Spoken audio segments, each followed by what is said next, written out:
Olá, meus queridos, graça e paz. Essa é a Bíblia em Histórias Vivas e eu sou a Giovana Jacques. Hoje nós chegamos aí ao final de mais um livro. Vamos aí refletir nos capítulos 22, 23 e 24 de 2 Samuel. E antes de tudo, nós precisamos aí parar um tempinho e agradecer.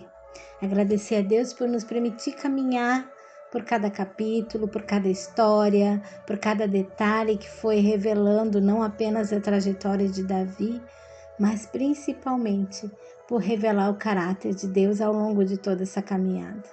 O Senhor parou por nós e o Senhor se revelou aí em cada capítulo.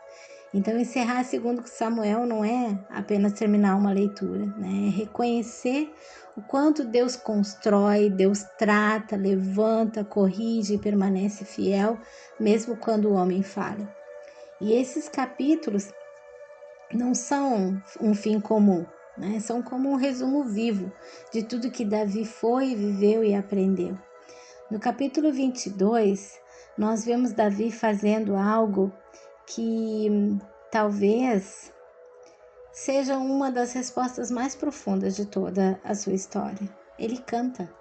E esse cântico não surge em um momento de paz. Ele vem depois das guerras, depois das perdas, das traições, consequências dolorosas do seu próprio pecado com Batseba e Urias. E mesmo assim, Davi continua sendo chamado de homem segundo o coração de Deus.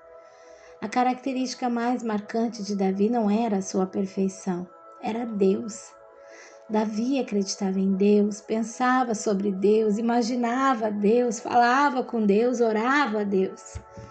A maior parte da existência de Davi não girava em torno dele mesmo, mas em torno de Deus.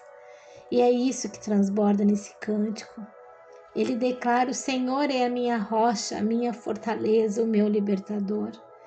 E isso não é uma linguagem religiosa, isso é uma experiência vivida. Esse salmo, inclusive, aparece aqui como um resumo da vida de Davi. Cada expressão carrega memória, cada palavra carrega história. Davi chama a Deus por diferentes nomes, usando várias formas de se referir a Ele. E essa diversidade revela algo muito lindo: intimidade, alegria, proximidade. Ele não está falando de um Deus distante, ele está falando de alguém que ele conhece. Ele descreve um Deus que desce, que intervém, que responde, que livra, que sustenta. Um Deus que luta por ele. E algo muito forte aparece aqui. Davi entende que Deus se relaciona com o coração. Ele fala de misericórdia, de fidelidade, de justiça, mostrando que Deus responde a um coração alinhado não apenas a atitudes externas. Ele reconhece: foi Deus quem o sustentou, foi Deus quem o capacitou, foi Deus quem o levou da simplicidade do campo ao lugar de rei. No capítulo 23, nós vemos as últimas palavras de Davi. Davi termina bem. No cântico anterior e nessas palavras finais, nós vemos um homem que encerra sua missão com o coração alinhado. Um dos heróis de Deus que terminou bem a sua trajetória. Ele é chamado de suave salmista de Israel. E entre todos os títulos que poderia ter, rei, guerreiro, conquistador, esse parece ser o que mais revela quem ele realmente era. Porque Davi, antes de tudo, era alguém que se comunicava com Deus de coração para coração e ensinava outros a fazerem o mesmo. Ele declara: o Espírito do Senhor fala por meio de mim. E isso mostra algo poderoso. Se Deus fez isso através de Davi, nós também podemos experimentar isso hoje como filhos de Deus, nascidos do Espírito com um novo coração e a mente de Cristo. Davi também fala sobre liderança. Ele mostra que governar não é apenas liderar pessoas, é refletir a glória de Deus, é ser como a luz da manhã, como o brilho depois da chuva, trazendo vida, crescimento e direção. E aqui nós vemos novamente que Davi não está apontando apenas para si. Ele está apontando para Jesus, o Rei perfeito, o governo justo, a luz que faz brotar vida. Em seguida, o texto apresenta os valentes de Davi. Homens que lutaram ao lado dele, que foram levantados, que foram treinados e liderados por ele. Cada história parece cena de filme. Feitos extraordinários, coragem fora do comum. Por intermédio de Davi, Israel recebeu 2 dons que trouxeram profundo avivamento. O de cantor e poeta, que se relacionava com Deus e ensinava outros a fazerem o mesmo, e o de guerreiro, que enfrentava os inimigos de Deus. Mas ao encerrar sua vida, Davi valoriza ainda mais o primeiro, porque no final, o relacionamento com Deus é o que permanece, e isso também nos confronta hoje.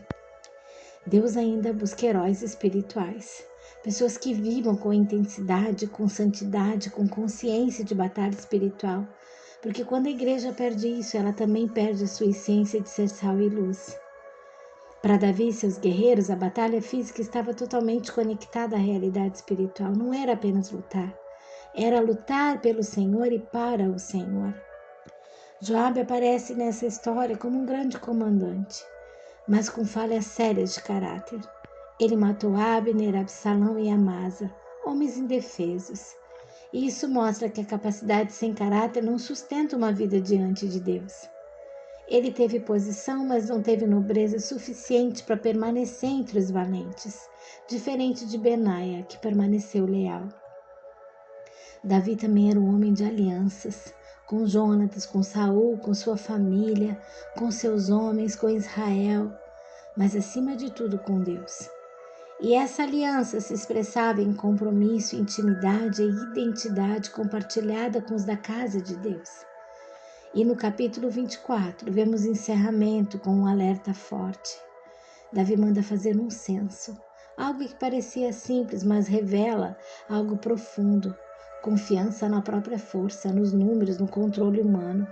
E mesmo sendo alertado, ele insiste. Depois o coração pesa, ele reconhece, ele se arrepende. Mais uma vez vemos isso. Davi não era perfeito, mas era sensível a Deus. E mesmo após o arrependimento, vêm as consequências. Mas agora vemos algo lindo. Davi volta ao coração de pastor. Ele se coloca diante de Deus e diz: fui eu que pequei, que a tua mão seja contra mim. Ele assume, ele protege o povo e ele se oferece como um verdadeiro pastor. E isso aponta diretamente para Jesus, o bom pastor que daria a vida pelas ovelhas. Então Deus orienta Davi a levantar um altar. E ali acontece uma das frases mais marcantes da Bíblia: não oferecerei ao Senhor algo que não me custe nada. Davi entende que adoração não é conveniência, é entrega, é custo, é verdade.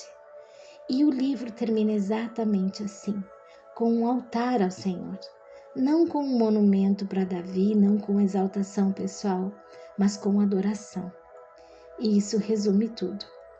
O homem segundo o coração de Deus é humano, falho, cai em pecado, mas tem um coração terno que responde a Deus, se arrepende, pede perdão e continua caminhando. Ainda assim o pecado tem consequências.